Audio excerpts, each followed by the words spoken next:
Welcome to week 2 of a series we are calling Own It. And in this series, we're basically only talking about faith and the crazy faith. And we're this week we're talking about trusting God in your waiting. You have to see it before you actually see it. You have to believe it before you see it.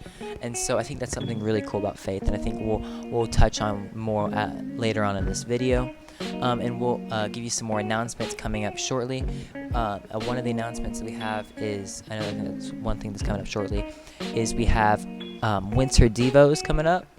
And that's basically just little messages to help get through your day. It's going to start over the winter break.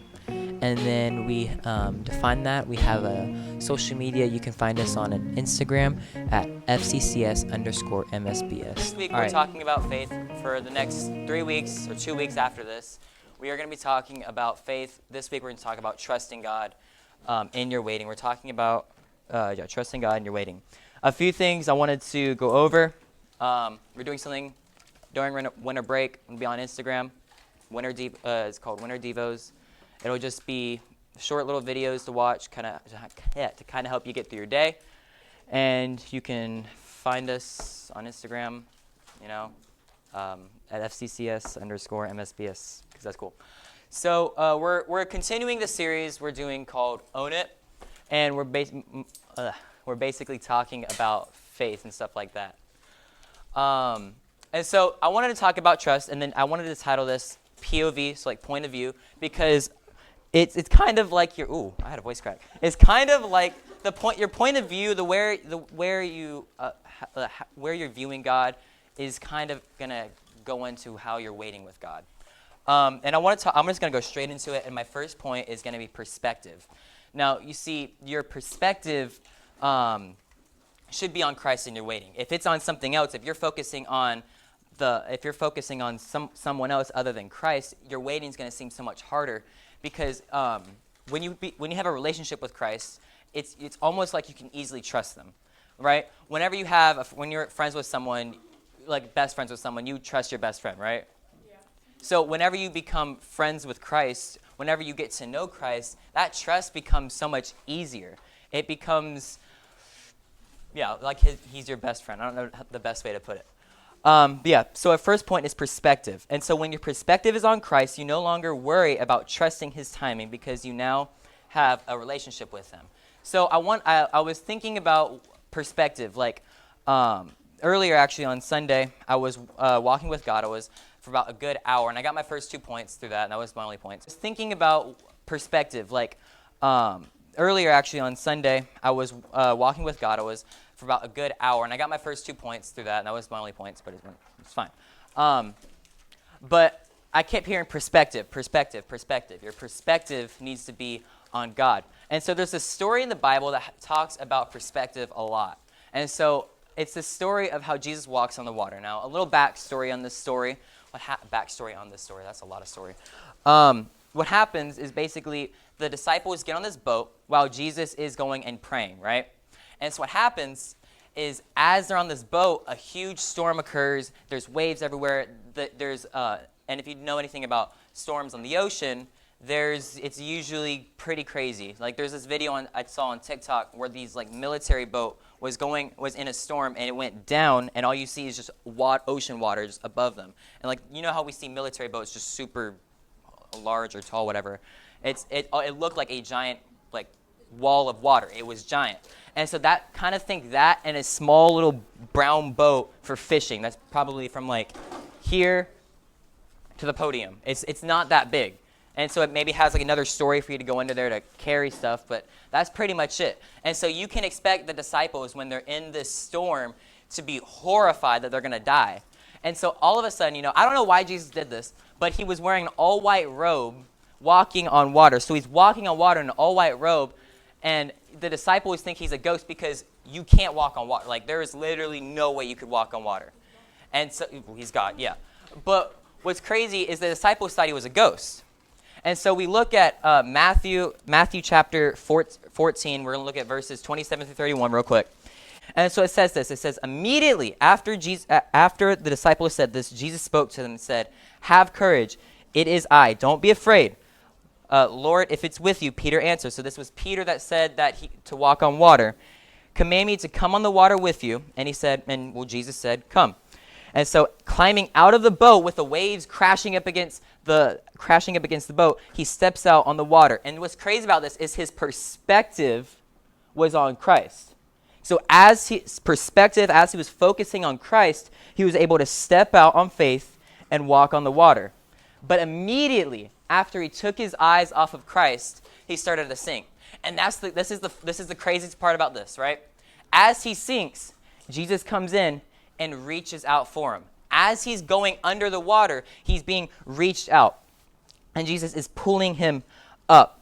And so I kind of want to give you a better illustration of this, a better kind of illustration of perspective. So a few weeks ago, I painted something.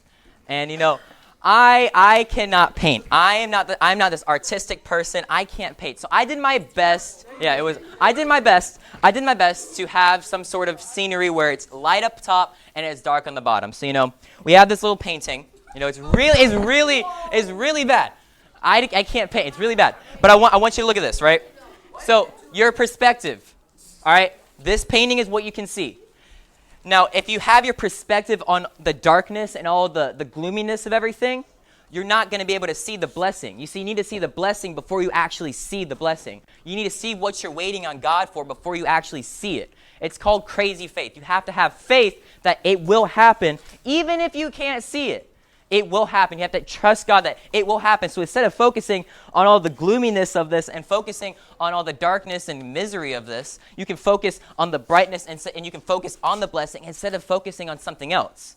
And so we see that when Peter was focusing on Jesus, when his eyes was on Jesus, he was able to actually walk on the water. But as soon as he looked away, he started to sink. And so when we go and when your perspective is on Christ, we realize that he will provide and sustain you. And so I want to talk about my second point before we run out of time. My second point is move. So your perspective is on Christ. But sometimes your circumstances will move. But just because your circumstances change doesn't mean your walk with God should too. So as his circumstances changed. So as he stepped out of the boat, his area changed. Where he was standing changed. But since his perspective was still on God, was on Jesus, he was able to move with it. And so even though your circumstances may change, that doesn't mean that your walk with God shouldn't. So his circumstances changed. His walk with God didn't. He got scared of his circumstances, and since he got scared of his circumstances, his walk with God changed. See, if God is going to sustain you and God is going to provide for you, why should you stop walking with God? I want to show you a bit of an illustration. Before I do this, I have two illustrations because I really think this is such an important message because I really think that this can actually help you with your walk with God. And so there's this story in the Bible. I'm not going to read any verses, but I'm going to kind of paraphrase it a little bit. There's a story about this guy named Joseph, and his circumstances changed. What happens is he's actually walking with God, and he's continuously being with God, right? But his brothers actually sell him out into slavery. His circumstances changed, yet his walk with God didn't. And so he started walking with God even more after his circumstances changed. So then his circumstances change again, and he gets put into jail for a crime he didn't even commit. Yet his walk with God never changed. Just because your circumstances change doesn't mean your walk with God should either. And so I want to give you another illustration. Could I get my peeps that I told to come over here for my illustration, if I can find my rope? I wonder who that is. I wonder. Come on, guys. No, I got it. If I can find my rope. Okay, maybe I might not have a rope.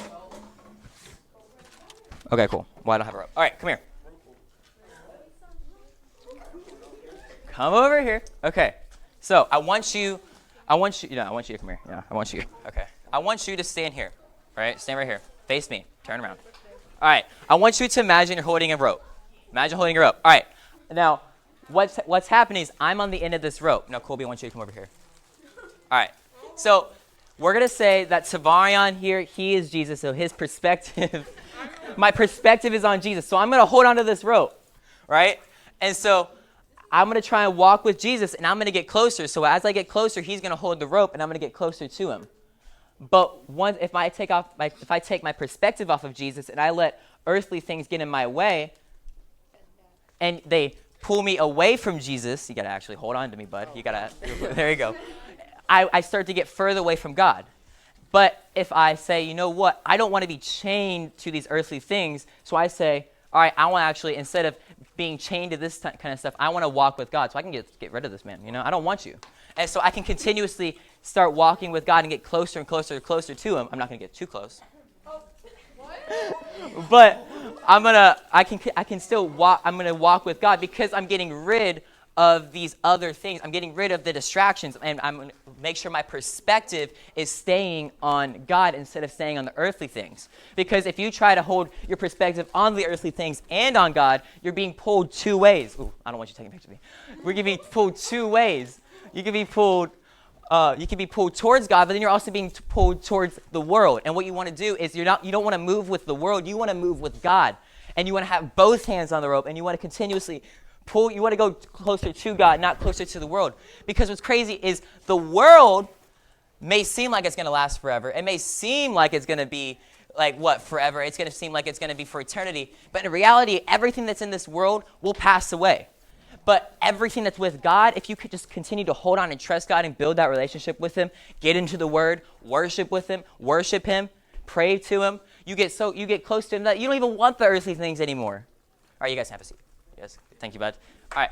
So you don't want the earthly things anymore because you have that relationship with God. And I love this. The earth is going to try and pull you through different ways, because as you get closer to God, the enemy's going to attack you the most. I know from experience that as soon as you start getting closer to God and you make the decision to get closer to God and try and trust God, the enemy is going to throw pain and hurt any way he can. But what's crazy is God has already promised us that goodness and mercy will follow you all the days of your life. And that story we were talking about with Joseph, what's funny is his circumstances changed. Where he was standing changed, but his walk still remained the same. See, he believed that goodness and mercy would follow him all the days of his life. If it was going to follow him for the rest of his life, then what's stopping it from following you now? Like in Genesis 50:20, I know this from memory. It says, "For what you intended to harm me, my God intended it for good." I love that verse so much because it has so much weight to it. It may seem like a regular verse or a little mini verse that just says at the end of Genesis, but it's such a crazy verse because anything the enemy tries to throw at you, God can still turn it for good. So even if he tries to say that blessing's never going to come, it's never going to happen, he's going to throw all that towards you, but God is still going to turn it for good. So maybe you jump into a relationship too early.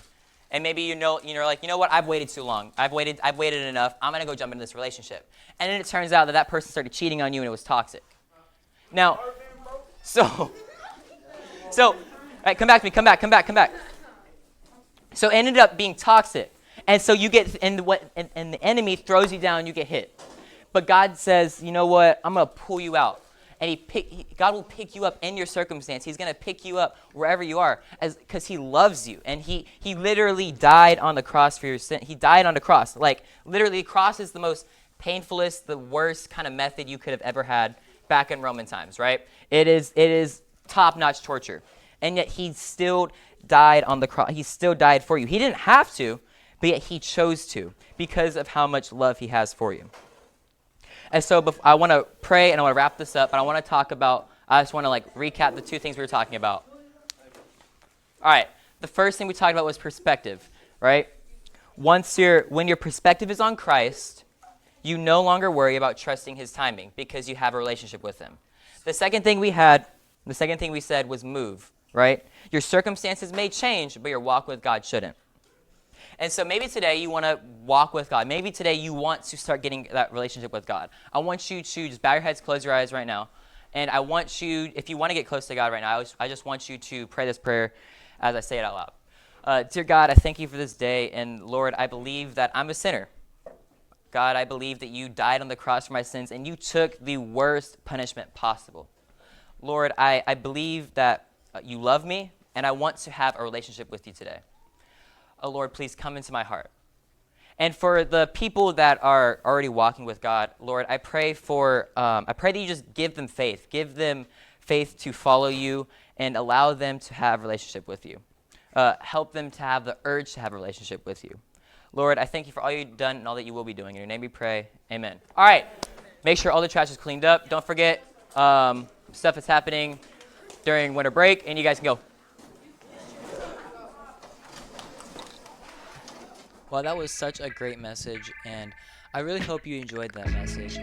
Just to kind of give you a little update, we are actually going to be starting something called Winter Devos, starting the first day of winter break, and I'll give you those dates later on. Actually, we'll be posting those dates very shortly of when our Winter Devos will be starting. So be on the lookout for that on our Instagram, and you can find us on Instagram at FCCS_MSBS. Now, I really hope you enjoyed that video, and if it touched you in any way, please be sure to comment or say something about that. And then also subscribe or like this video if God spoke to you today about faith.